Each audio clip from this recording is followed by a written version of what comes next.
नमस्कार दोस्तों, एक बार फिर से आपका स्वागत है सिविल डिज़ाइन में।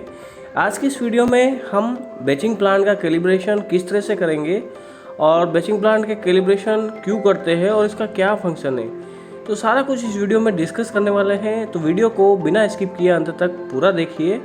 अगर आप चैनल पर नए हैं तो चैनल को सब्सक्राइब कर दीजिए, क्योंकि इस तरह के टेक्निकल वीडियो मैं चैनल पे लाता रहता हूँ। साथ ही इंफ्रा से रिलेटेड वीडियो भी चैनल पे आपको देखने को मिल जाएंगे, तो चैनल को ज़रूर सब्सक्राइब कर लीजिए।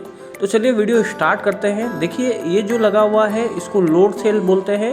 लोड सेल का कार्य होता है, कोई भी लोड आएगा उसका एक सेंसर लगा रहता है, उस सेंसर से डिटेक्ट करके उस लोड का वैल्यू जो सिस्टम है उसमें डिकोडिंग करके बताता है। तो देखिए दोस्तों, बैचिंग प्लान का कैलिब्रेशन इसलिए किया जाता है, जैसे कि हम अगर 440 kg सीमेंट यूज़ कर रहे हैं तो ये 440 kg सीमेंट साइलो से इसमें यूज हो रहा है, तो ये हमारे स्क्रीन में बता रहा है कि नहीं बता रहा। साथ ही साथ एग्रीगेट, सेंड और वाटर की क्वांटिटी का भी हम पता लगा सकते हैं। तो देखिए, ये लोड सेल लगा हुआ है।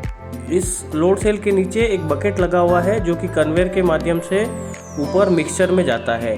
इस बकेट में कोर्स एग्रीगेट और फाइन एग्रीगेट दोनों गिरते हैं। तो देखिए, हमने वहाँ पे कुछ वेट्स रख दिए हैं, जिसका अभी वेट जो है 540 kg है। तो हम कुछ 1200 kg के आसपास का वेट उस लोड सेल के एरिया में रख देते हैं और उस लोड को ग्रेजुअली बढ़ाते हैं। जैसे हमने मान लीजिए यहाँ पे टोटल 1200 kg रख दिया था, अभी हम अनलोडिंग कर रहे हैं। तो जैसे ही हम 20 kg का लोड हटाएंगे तो यहाँ जो रीडिंग है वो 540 से होकर 520 हो जाएगी, और 20 kg का हटाएंगे तो ये रीडिंग 500 हो जाएगी। ये केस है अनलोडिंग का। और हम लोडिंग का केस मतलब वेट रखते जाते हैं। यहाँ पे 0 रीडिंग रहेगा। ये एग्रीगेट और कोर्स एग्रीगेट और फाइन एग्रीगेट दोनों को डिटेक्ट करता है, जिसमें क्यूमुलेटिव वैल्यू शो होता है। तो देखिए, अभी हमने 20 kg और हटा दिया तो 500 बताया। तो इस तरह से क्या समझ रहे हैं आप, जैसे हमने 20 kg हटाया तो यहाँ पे रीडिंग 20 kg आई, मतलब जो हमारा सॉफ्टवेयर है वो अच्छे से कार्य कर रहा है और इसमें कोई भी एरर नहीं है। तो मतलब इस तरह से हमारा बैचिंग प्लांट कैलिब्रेट होता है। तो जैसे 1 kg 2 kg का वेरिएशन वो भी आप 10-15 रीडिंग लेंगे उसमें आ सकता है। तो ये कोई ज़्यादा उसमें जो है मेजर जो है डिफरेंस नहीं होगा। माइन्यूट डिफरेंस हो सकता है, बट ये विद इन परमिशेबल लिमिट होना चाहिए, जो कि 2% रहता है। देखिए, यहाँ पे हमने लोडिंग का केस है। फर्स्ट केस में हम लोडिंग कर रहे हैं, तो लोडिंग देखिए, अभी हम सीमेंट का जो है करने वाले हैं। देखिए, हमने 20 के बाद में 20 kg रखा तो 40 kg हो गया, अभी 60 kg होना है। इसमें देखिए 2 kg का वेरिएशन हो रहा है। तो सीमेंट का कैलिब्रेशन करने के लिए हम मिक्सचर के ऊपर में वेट रखते जाते हैं। यहाँ पर भी एक लोड सेल लगा हुआ है। देखिए, यहाँ पे एक लोड सेल लगा हुआ है। वो लोड सेल यहाँ पे वेट लेता रहता है और ये वेट जो है हमको सिस्टम में मिल जाता है।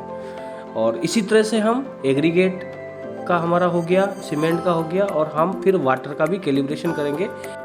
देखिए, यहाँ पे ये जो है वाटर का टैंक है और इससे पाइप्स का कनेक्शन मिक्सचर में जा रहा है। देखिए, यहाँ पे हमने वेट रख दिया और उधर में वाटर का कैलिब्रेशन किया जा रहा है। जैसे ही हम 20 kg का वेट रखेंगे वहाँ पे 20 kg रीडिंग शो करने लगेगा। इसी तरह हम अनलोडिंग का भी रीडिंग ले लेंगे, और साथ ही साथ हम एडमिक्सचर का भी जो है कैलिब्रेशन कर सकते हैं। देखिए, यहाँ पे हमने आधा लीटर के 2 बोतल रखे हैं और आधा लीटर हम बढ़ाते जाएंगे, तो ये रीडिंग वहाँ पे शो करने लगेगा। तो बैचिंग प्लांट का कैलिब्रेशन करना बहुत ही इजी है, आसानी से हम इसका कैलिब्रेशन कर सकते हैं। कोई भी एरर होने के साथ सर्विस इंजीनियर लोड सेल में करेक्शन कर देता है और वही करेक्शन से जो है बैचिंग प्लांट को कैलिब्रेट किया जा सकता है।